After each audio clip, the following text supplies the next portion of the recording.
que nós saiamos daqui melhores que entramos. O tema é a fé transporta montanha. Meu nome é Marco Túlio e estou aqui, se for possível, e necessário, podem fazer perguntas que eu vou responder à medida que eu souber responder. Tá? A primeira coisa que nós temos que lembrar é a respeito de uma das frases que estava aqui, não sei se vocês observaram, no painel, sobre a cura. Nós comparecemos em casas espíritas buscando cura. A gente deteriora o corpo, a gente faz extravagâncias, a gente procura o caminho de ter que procurar cura depois. Livre-arbítrio é isso, E causa e efeito é a consequência daquilo que a gente busca. Mas o que eu queria chamar a atenção dentro da frase que estava ali sobre a cura é que Jesus não veio aqui para curar ninguém. Por que a gente pode falar isso? Porque quando Jesus curava alguém, e ele curava, ele dizia: tua fé te salvou, e não tua fé te curou. Todo mundo fala que Jesus diz: tua fé te curou. Talvez, em uma oportunidade, ele possa ter falado isso com a moça hemorrágica, aquela que sangrava há 12 anos. Ele disse para ela que a fé a curou. Mas Jesus não veio aqui para curar-nos. Tanto é que todas as pessoas que foram curadas por ele, até mesmo aquele que foi ressuscitado, Lázaro, todos já morreram. Encarnaram e etc. e tal. Dentro da doutrina espírita tem a encarnação. Mas todos nós que estamos aqui buscando algum tipo de cura mental, espiritual, uma cura física, nós vamos desencarnar. Mais cedo ou mais tarde. Então, nós não podemos ficar presos à cura, em especial do corpo físico. Nós temos que buscar a salvação. Então, Jesus veio aqui para nos trazer orientações, os ensinos, o Evangelho, a Boa Nova, e as pessoas iam atrás dele, como nós vimos aqui hoje, em busca de algum tipo de cura, de algum tipo de ajuda. Ele não deixava de ajudar. Mas ao final, ele dizia: tua fé te salvou. E isso para aquelas pessoas que ele via que iria mudar de postura, que mudaria de vida a partir desse encontro com ele. Porque Jesus perguntou, por exemplo, para o homem cego: que queres que te faça? Por que essa pergunta é importante? Porque é uma pergunta para nós mesmos. Nós estamos fazendo conosco, nós estamos fazendo com nós mesmos aquilo que resultará no nosso pedido de cura. Nós é que estamos nos deteriorando, nós é que estamos nos machucando. Daí porque Jesus pergunta: que queres que te faça? Ele perguntou isso para o cego. O cego não compreendeu que a pergunta é de cunho espiritual e respondeu materialmente falando: eu quero voltar a enxergar. E Jesus perguntou: e você acredita que eu possa fazer isso por você? Ele disse: eu acredito. No que ele disse isso, Jesus então falou: tudo bem, então eu vou te curar. E propiciou a cura a esse homem. A esse homem ele não disse, tua fé te salvou, nem tua fé te curou. Ele disse, vá e não peques mais, para que não te aconteça algo pior. Então, quando ele pergunta para a gente o que queres que te faça, é porque ele está querendo dizer, olha, você é que está indo pelo caminho que você escolheu.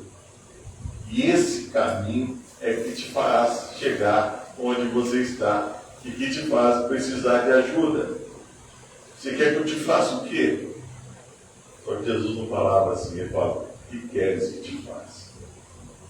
Mas a pergunta poderia ser feita dessa forma, você está querendo que eu faça o quê? Você é que está no caminho que você escolheu, no caminho que te faça chegar neste ponto. E ele disse, eu quero voltar a enxergar. Então volta a enxergar. Já que você acredita que eu posso te fazer voltar a enxergar. Aí ele voltou a enxergar.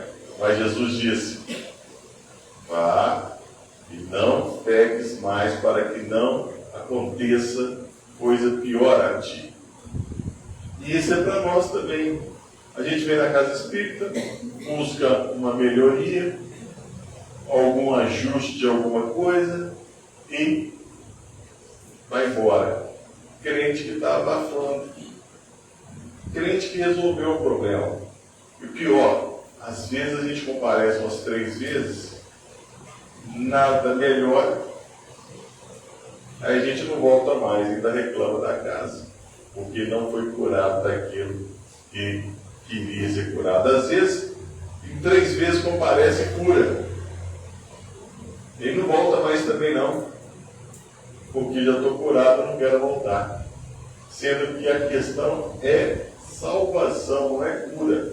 Nós não estamos aqui hoje para sermos curados da mente, do corpo físico, do perispírito, seja lá o que for. Nós estamos aqui para sermos salvos. Por isso que a palavra de Jesus é importante para nós. Mas é uma escolha nossa. Nós podemos continuar nesse caminho. É uma escolha nossa.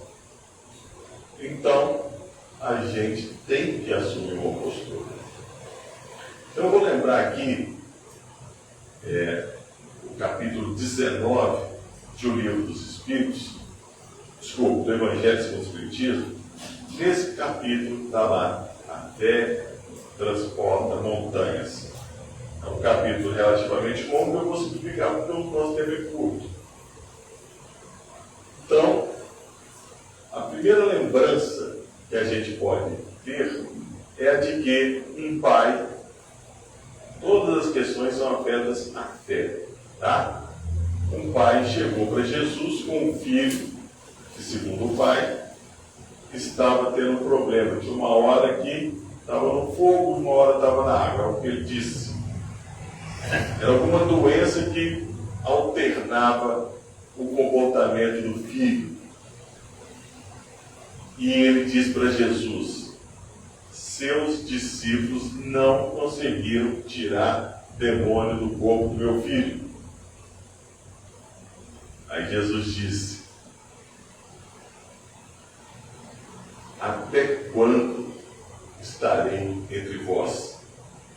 Até quando vos farei companhia?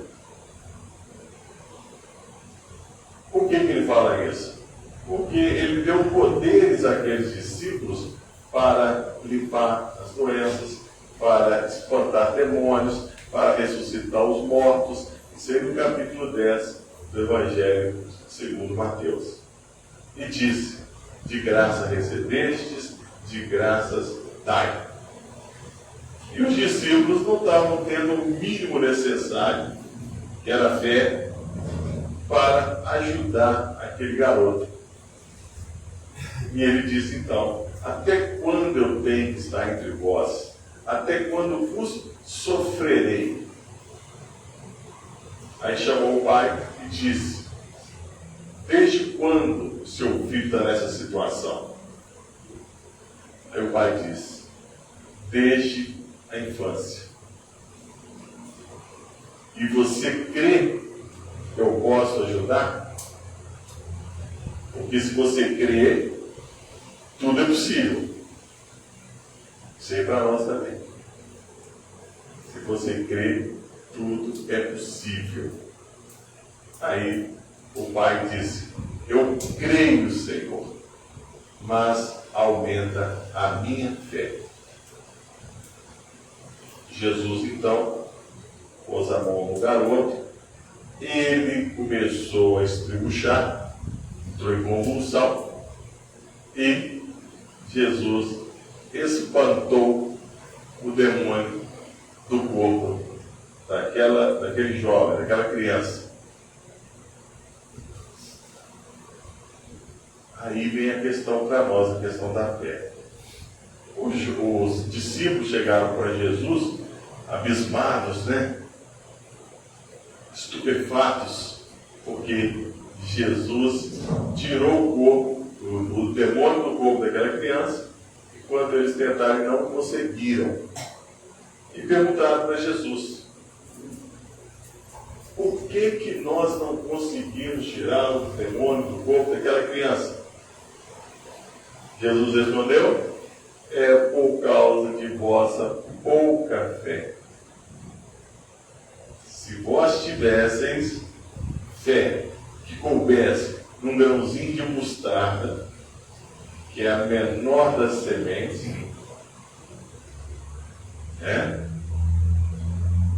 diríeis a esta montanha: saia daqui e vá para colar. Ou uma fé que caiba num grãozinho de mostarda é capaz de fazer essa transposição. Mas nós temos que ter fé. Por isso que é para nós essa questão. Vós sois pessoas de pouca fé. As coisas não se realizam na nossa vida porque nós não temos fé. E fé não se conjuga. Fé não é um verbo, como o verbo crer, o verbo acreditar. Fé é um substantivo. E ou a gente tem, ou a gente não tem. Ou a gente tem, ou a gente não tem. Por isso que o pai do garoto falou: eu creio, Senhor, mas aumenta a minha fé. Então nós estamos na expectativa, na esperança de aumentar a nossa fé por alguma coisa externa, sendo que é uma experiência. É algo que nós temos e que nós vamos desenvolver. E, muitas vezes, esse exercício da fé acontece porque nós temos problemas, nós temos dificuldades. Então, nós precisamos, sim, aumentar a nossa fé. Nós precisamos enfrentar as questões, enfrentar os problemas e saber que a fé transporta a montanha. Nós temos problemas? Temos problemas. Claro que temos montanhas de problemas, dificuldades. Todo dia a gente acorda, levanta com dificuldades, com problemas. E temos que agradecer a Deus porque temos mais um dia pela frente para corrigir os nossos atos, para endireitar os nossos caminhos, para conseguir resolver os nossos problemas. Temos que agradecer a Deus. São oportunidades. São oportunidades.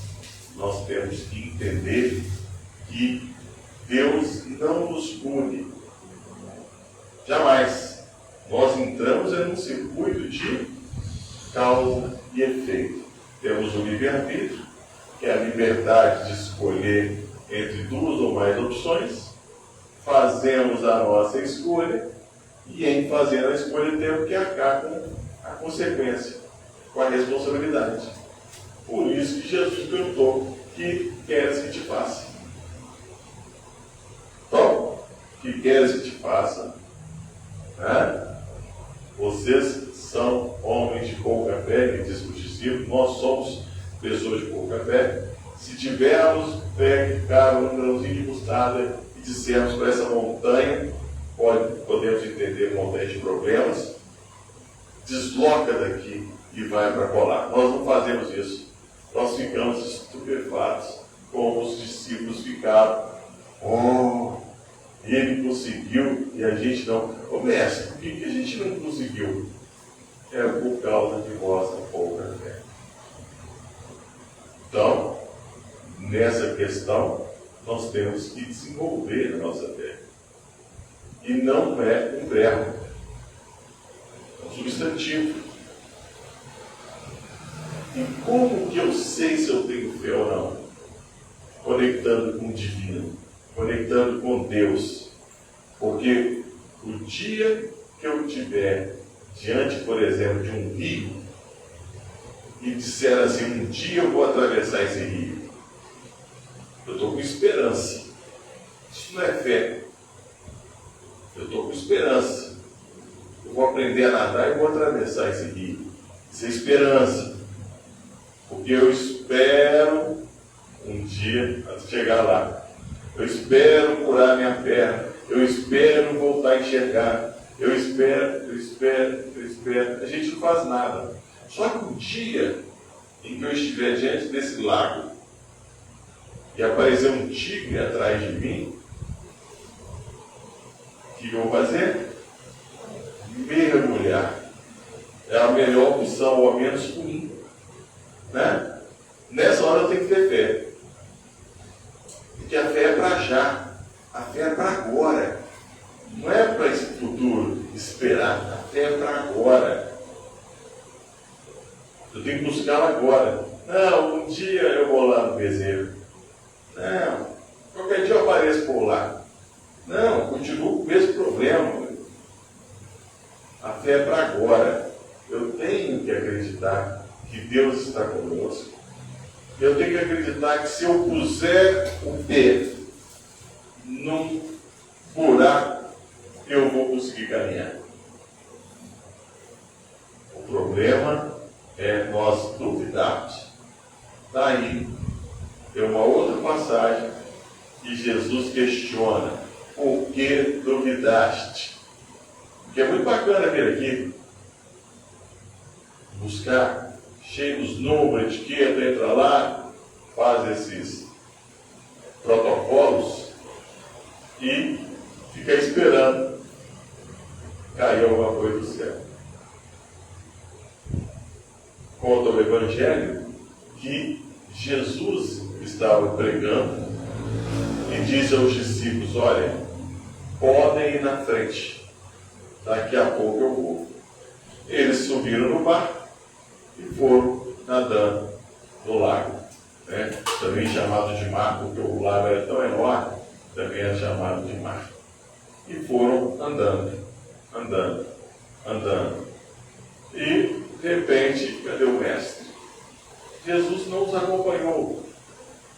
De repente, estava na penumbra escura, os discípulos olharam lá para a praia e viram um vulto. Um deles disse assim: olha, o que é aquilo ali? É um fantasma? Pedro virou e falou assim: eu estou achando que é o mestre. E Pedro gritou: mestre, é o Senhor? Aí Jesus disse: tenha bom ânimo. Ele faz o tempo todo conosco. Tenha bom ânimo, sou eu. Só que a gente não dá ouvido. Tenha bom ânimo, sou eu. Aí Pedro disse: se é o Senhor, permita-me que vá até o Senhor. Jesus disse: vinde e vede. Então Jesus está chamando a gente o tempo todo para deslocar em direção a Ele. Pedro saiu do barco, pisou na água e foi andando em direção a Jesus. E foi andando, e foi andando, e foi andando, e foi andando, e foi andando, e foi afundando, e foi afundando. Ele gritou desesperado: mestre, me ajuda! Jesus enfiou a mão e o tirou da água. Pedro, ensopado, ele agarrou em Jesus, não me larga não. Não me larga mais não. Ou seja, ele teve um vislumbre de Jesus, isso a gente tem sempre, só que a gente afunda. E Jesus perguntou para Pedro, e pergunta para nós, por que duvidaste? Por que duvidaste? A gente duvida e afunda. Aí quando vê que o trem está ruim mesmo, aí quer agarrar em Jesus, pedir ajuda e abraçar. Então Jesus pergunta, por que duvidaste? Então muitas vezes nós procuramos Jesus. Muitas vezes a gente olha e vislumbra Jesus e ele diz, tenha bom ânimo, sou eu. Muitas vezes a gente vai em direção a ele. Vinde, vede. A gente vai. De repente a gente afunda. Porque duvidamos. Nós temos que ter uma insistência. Pedi, obtereis, buscai e acharei, batei, abrir-se-vos-á. Nós temos que ter insistência. E saber que quando a gente vem a uma casa, propicia o tratamento que essa casa propicia, nós não vimos aqui para a cura.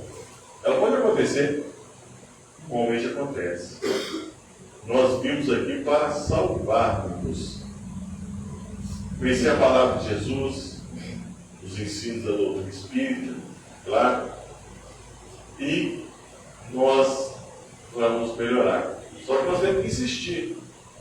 Não podemos duvidar. Então, nós não estamos no caminho. Ele não veio nos curar. Ele veio nos salvar. E as pessoas iam atrás dele para a cura. Jesus, beleza, não, estou aqui, pode deixar. O outro ensino que Jesus deu sobre a fé diz respeito à tempestade acalmada, tempestade aplacada. Esses mesmos discípulos estavam no barco, nesse lago, também chamado de mar, e estava havendo uma tempestade, estava havendo uma confusão. Obrigado. E o barco estava sossobrando. Sossobrando significa balangando para lá e para cá. E eles estavam desesperados, porque estava chovendo muito, raios, vento, tempestade, e o barco sossobrando. E Jesus lá no fundo dormindo. E eles ficaram, o que a gente faz? A gente chama ou não chama o mestre? Eles ficaram na dúvida. Eles estavam com medo. Nós temos problemas, sim. Nós temos dificuldades, sim. E muitas vezes ficamos com medo de chamar Jesus. A gente fica com medo de chamar Jesus ali. E ele lá, na dele. Por que ele estava dormindo? Tem gente que conjectura e diz que é porque Jesus sabia que ali não havia problema. Não tem nada disso. Ele podia até não saber, podia até saber, mas ele estava dormindo. Tem gente que fala que isso ali é porque Jesus sabia que ele ia arrumar a dificuldade. Gente, Jesus estava dormindo porque era a hora de ele dormir. Para aquelas pessoas que trabalham ali no barco, quem não está na vez de conduzir o barco, e eles se revezavam, vai para o fundo do barco dormir. Era a vez de Jesus dormir. E eles com medo de chamar Jesus. Ele está conosco. Ele está para nós. Só que a gente não pode duvidar. E até que um falou, vamos ter que acordar. Mestre, o barco vai afundar. Jesus levantou e disse, onde é que está a vossa fé? Então ele perguntou, por que duvidaste? Ele disse que nossa fé tem que caber no grão de mostarda. E disse, onde está a vossa fé? Nós sabemos onde está a nossa fé? A gente deixa a nossa fé numa igreja, deixa a nossa fé numa casa espírita, numa pessoa, não tem nada disso. São instrumentos. A nossa fé tem que estar em nosso coração em conexão com Deus. Isso é fé, e a fé é para agora. E ele perguntou, onde é que está a vossa fé? Aí Jesus se levantou, deu uma ordem lá dos espíritos que estavam propiciando a tempestade, os raios, os trovões, e a tempestade se acalmou. E os discípulos, quem é esse que até os ventos, as tempestades obedecem? Isso é Jesus. Esse é Jesus. Se a gente tiver um tiquinho de intimidade com ele, nós vamos compreender o que é isso. Nós vamos poder muito. E até mais coisas.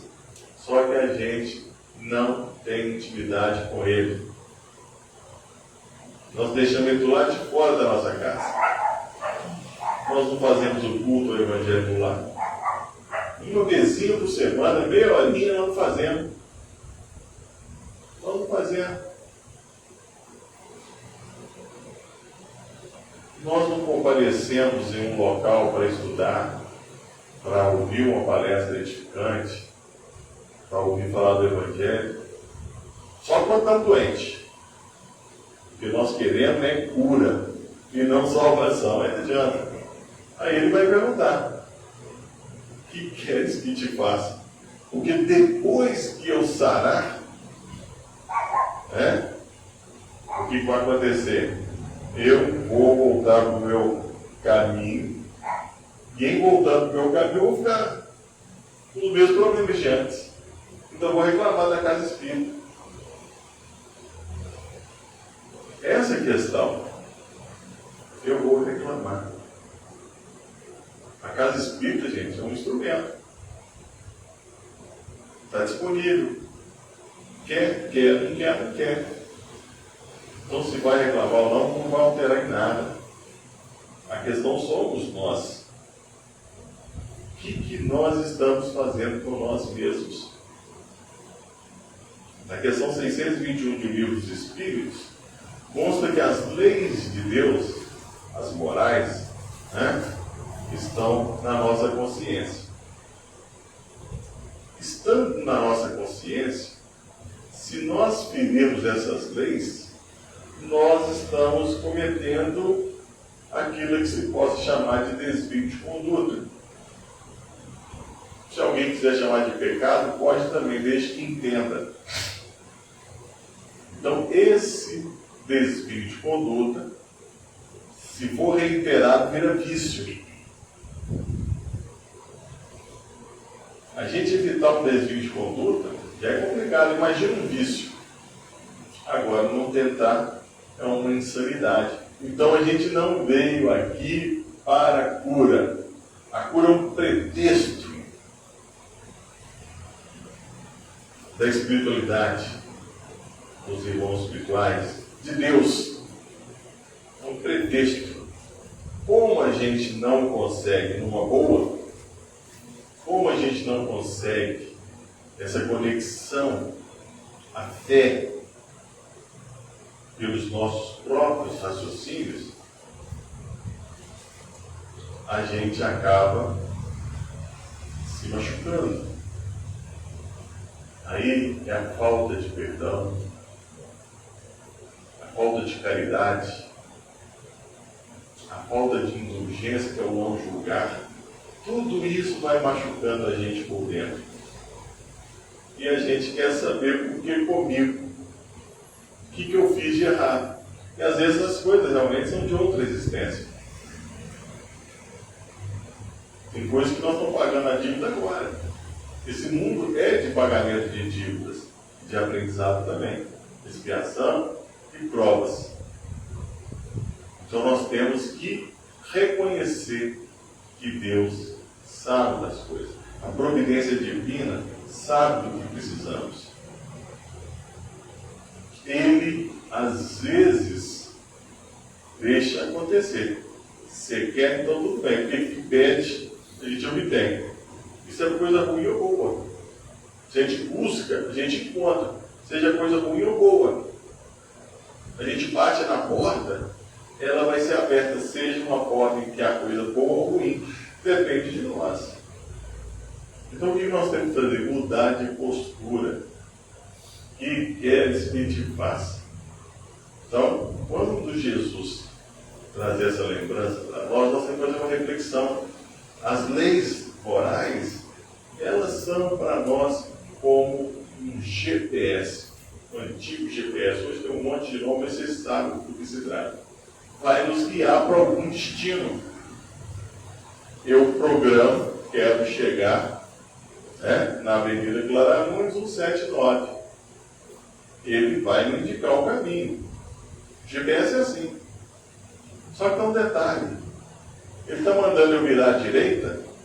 Se eu virar à esquerda, é problema meu. Mas o GPS, assim como as leis divinas, são tão bacanas, que ele fala assim, eu estou reprogramando o seu caminho. Você entrou no caminho errado, eu vou demorar mais tempo. Porque eu, em vez de virar para a direita, eu virei para a esquerda.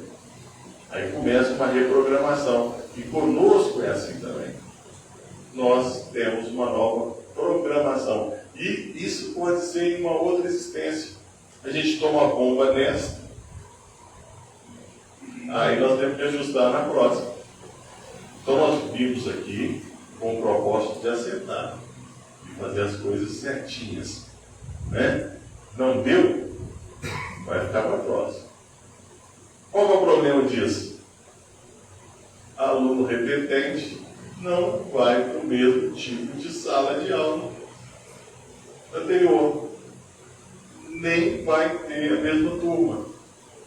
Vai ser uma coisa mais dura, mais difícil, mais pesada.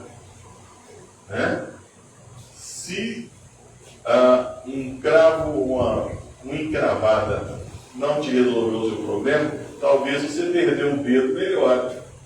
Talvez você perdeu um pé. E assim vai. Nós temos que entender que nós estamos diante dos nossos problemas, das nossas dificuldades, dos nossos problemas. Qual a questão? Mudança, reforma íntima. Temos que mudar. Não tem alternativa. Aí tem um outro momento que Jesus fala para nós sobre a fé. Jesus estava pregando.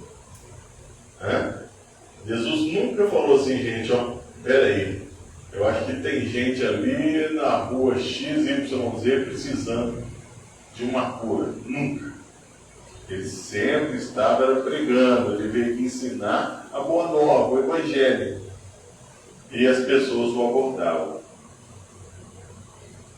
Então ele, nessas caminhadas dele, fazendo a pregação dele, chegou um senhor chamado Jairo. Ele era um construtor de uma sinagoga. A sinagoga é uma espécie de sucursal de uma matriz. A matriz era o templo e tinha as sinagogas, que eram pequenos templos. E ele era muito respeitado, porque ele fez uma sinagoga. E ele disse, mestre, minha filha está morrendo. Me ajuda. Jesus falou assim, ela não está morrendo. Qual que é se preocupar?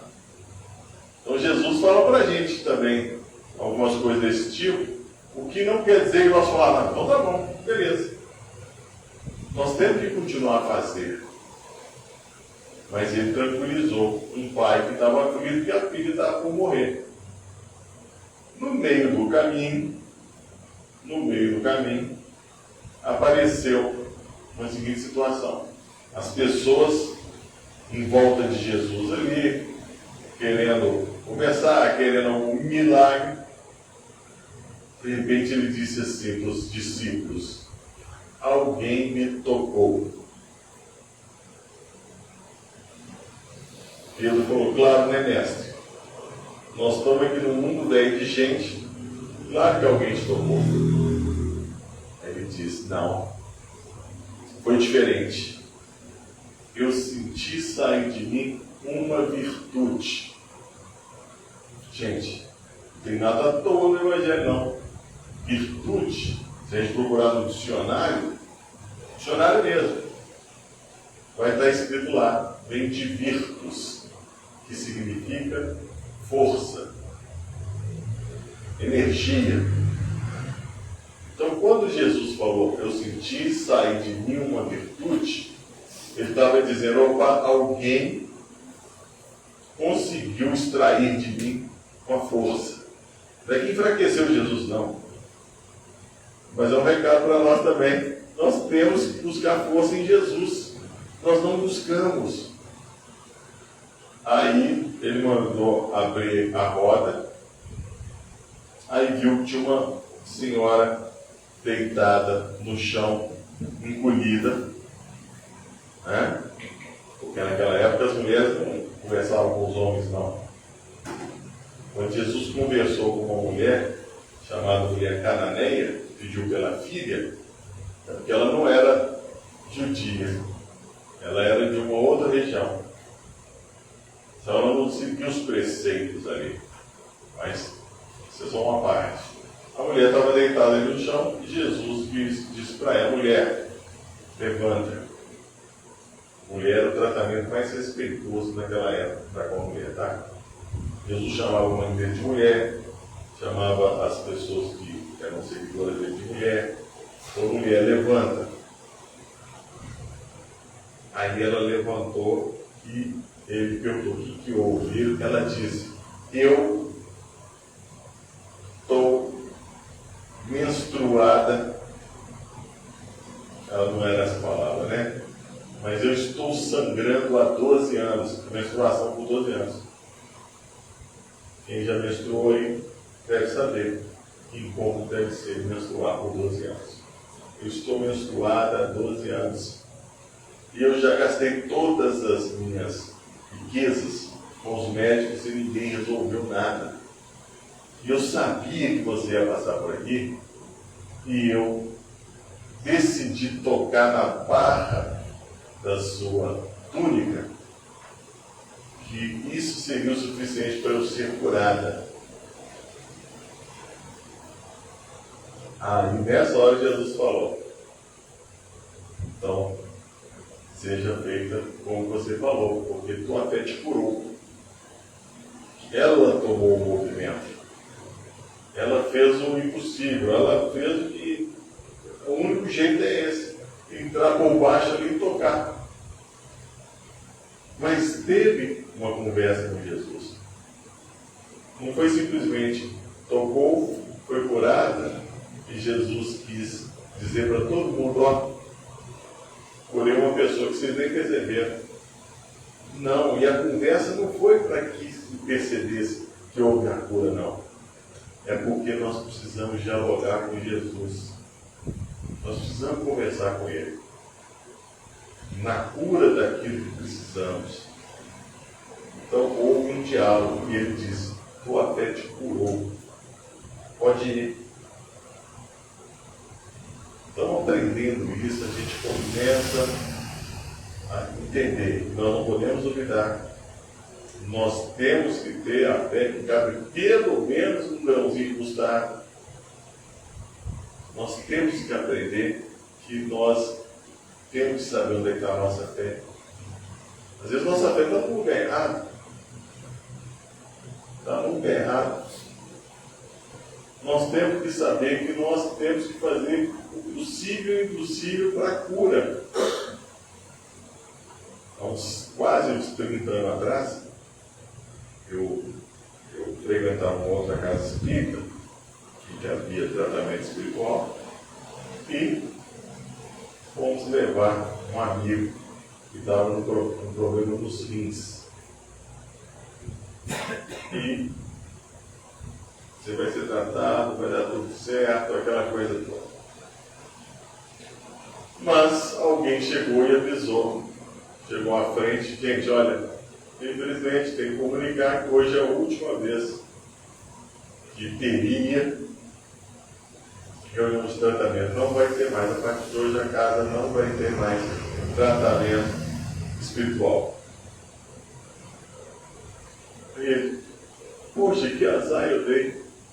A gente ficou triste, né? E fomos embora. E a gente foi acompanhando. Estou falando a gente porque era eu e a mulher. Aí descendo as escadas, ele foi e falou assim, não, peraí. Eu vim buscar, eu vou levar. E subiu de volta e a gente atrás dele. Ele assentou na plateia para assistir a palestra. E nós do lado dele. Nunca mais ele se queixou do problema dos rins. A fé curou. Ele não duvidou. Nunca mais ele precisou voltar. Ah, mas eu tive uma ideia como esta e não deu certo. Nós temos que saber que tudo tem seu tempo e cada um de nós é um ser individual, diferente do outro. Mas vamos voltar lá na filha do Jairo. Depois que aquela moça tirou dele uma virtude, né? Que o movimento foi dela. Ele não fez nada, nenhum movimento para curá-la, né? Igual curou cego, curou paralítico, curou. Não, ele não fez nada. Mas ela tirou dele uma virtude, uma força.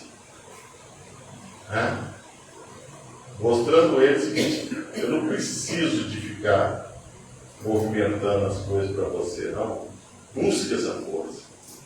Aí, ele continuou andando, aí alguém virou para o Jairo, ele ainda estava ali. Agora não adianta mais, não, depois dessa demora toda, sua filha já está morta. Jesus falou, ela não está morta, ela apenas dorme. Aí foram em direção à casa de Jairo. Chegou lá na porta, estava lá as carpideiras. Carpideiras são aquelas pessoas, as mulheres, que são pagas para chorar por determinada figura, para parecer que a figura é importante, ou que a figura é querida, etc. e tal. Estava lá e o pessoal falando, não adianta não, sua filha já morreu. Ele diz, a menina não está morta, ela apenas dorme. Aí Jesus mandou todo mundo sair. Todo mundo sair. E falou para Tiago, Pedro e João, que sempre o acompanhavam nessas situações assim mais conhecidas, e chamou os pais. Jesus não era bobo, não. Vocês vão entrar comigo, eu vou entrar no quarto da menina, né? O pessoal acusar ele de alguma coisa, pouco custa. Chamou os pais, Pedro, Tiago e João, entraram no quarto. Fecharam a porta. Jesus virou-se para a menina e disse, Talita cumi. Ou seja, menina, levanta-te. E ela se levantou. E ele disse para os pais, dá comida para ela que ela está com fome. O que chama a atenção nisso aí também é que Jesus no final diz assim para eles, olha, não contem a ninguém o que aconteceu aqui. E se a gente lê, porque a gente não lê o Evangelho, né? Se a gente lê o Evangelho, nós vamos observar que Jesus várias vezes fala, não conte para ninguém o que aconteceu aqui. Porque tem gente que fala que Jesus fez milagre, fez cura, para ficar conhecido, para aparecer, para as pessoas reconhecerem nele o Messias. Não. Ele sempre falava: não fale para ninguém o que aquilo aconteceu. Mas ele falou com um leproso para encontrar o sacerdote. Ele falou: não é só para um leproso, não. Numa passagem foi para um leproso, em outra passagem foi para 10 leprosos. Chegaram 10 leprosos para Jesus pedindo cura. Jesus disse: podem ir. Ou seja, já estão curados, só de pedir. Nós temos que saber pedir também. Podem ir e se apresentem aos sacerdotes. Aí um deles voltou, aí no meio do caminho eles foram sendo curados. Um deles olhou, voltou e foi agradecer a Jesus. Jesus falou: mas cadê os outros? Não eram 10? O moço falou: não sei. Ele falou assim: tua fé te salvou. Falou com esse leproso. Esse foi salvo e ele passou a ser seguidor de Jesus. Não quer dizer que os outros voltaram a ficar doentes, não. Eu sei que, como eu disse, se a gente continuar fazendo aquilo que a gente faz de equivocado, vai gerar doença. Por que ele fez isso? Aí teve um outro leproso que pediu ajuda a Jesus, Jesus curou também. Jesus disse: vá procurar os sacerdotes. Por quê? Se a gente lê o Antigo Testamento, lá está escrito que os leprosos, primeiro, tinham que ficar distantes das outras pessoas. E quem podia dar um atestado de que essas pessoas podiam voltar a conviver em sociedade eram os sacerdotes. Então tinha que fazer uma análise. Então quando Jesus falou assim: vai se apresentar ao sacerdote, ele estava querendo dizer o seguinte: vai lá para ele te dar um atestado, porque essa doença é uma doença que tem o cunho de comunicação. Tem que falar com todo mundo. Tem doenças que são assim, são de comunicação compulsória. Essa era uma delas. E quando a pessoa sarava, só o sacerdote podia dar a certidão de que está tudo ok com isso. Só o sacerdote. Aí, por isso que nesses dois não tem outro momento em que Jesus fala para contar. Ele conversou com uma mulher samaritana, ele falou com ela, não era para falar nada com ninguém, ela saiu tagarelando com todo mundo.